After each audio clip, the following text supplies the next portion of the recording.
All right, good morning. This is the Fantasy Sports Boss. Thursday morning, we have the Atlanta Falcons at the Carolina Panthers tonight.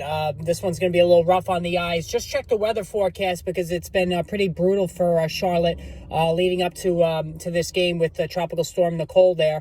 And from 8 o'clock, really through the end of the game, probably through 11:30, there's about a 60% chance of rain, heavy at times, winds sustained 15 to 25 with gusts to 30 miles per hour. So it's going to be a rough one. So, obviously you're not starting either quarterback here. Even in a super flex league, Marcus Mariota is on the borderline, so you're not going to be playing him.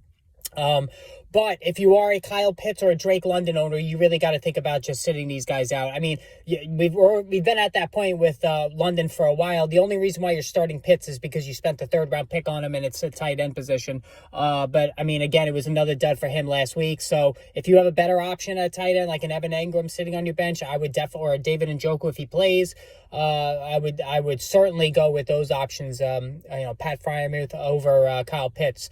The other side, now, as far as the running backs, this one's going to be interesting to see. So Cordero Patterson came back. He scored 2 touchdowns. He was magnificent. But he pretty much split work with Tyler Algier, who ran well himself. He had a very good game, Algier, and he's been getting better as the season's gone on, breaking tackles, showing him underrated speed. And Caleb Huntley is also getting some work as well. So this is looking like a full-blown committee with Patterson getting the slight lean and total touches.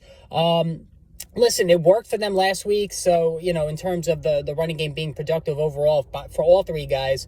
So, with heavy rain in the forecast, I think all three are going to be involved again. Now, the sheer amount of carries among the three will be higher this week than last week, again, because of the rain. So, you are starting Cordero Patterson, but I think he's more flex than he is running back 2 in all leagues. Again, Algier is becoming a thing as the season goes on. They're not just going to plan him back on the bench, especially since his coaching staff drafted him. And then on the opposite side here, you're not doing anything, obviously, with P.J. Walker, who I'm shocked they're going back to. DJ Moore is really the only receiver on Carolina you would even think about starting.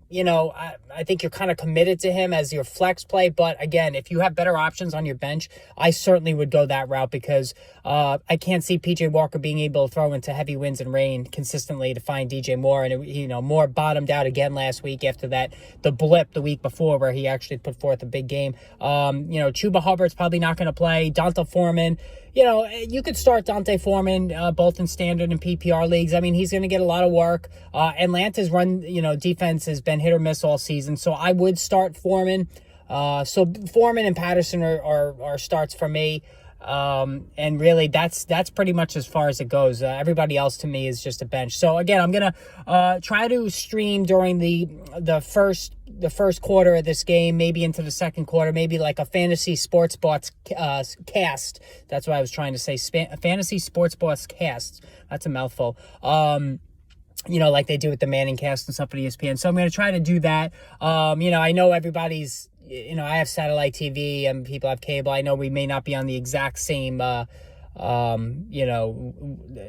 game might be at different junctures slightly by a couple of seconds. So that might be the only annoying thing. But, so if you want to tune in for that, make sure you hit the subscribe, hit the notification button, and I will see you all later. Take care, guys.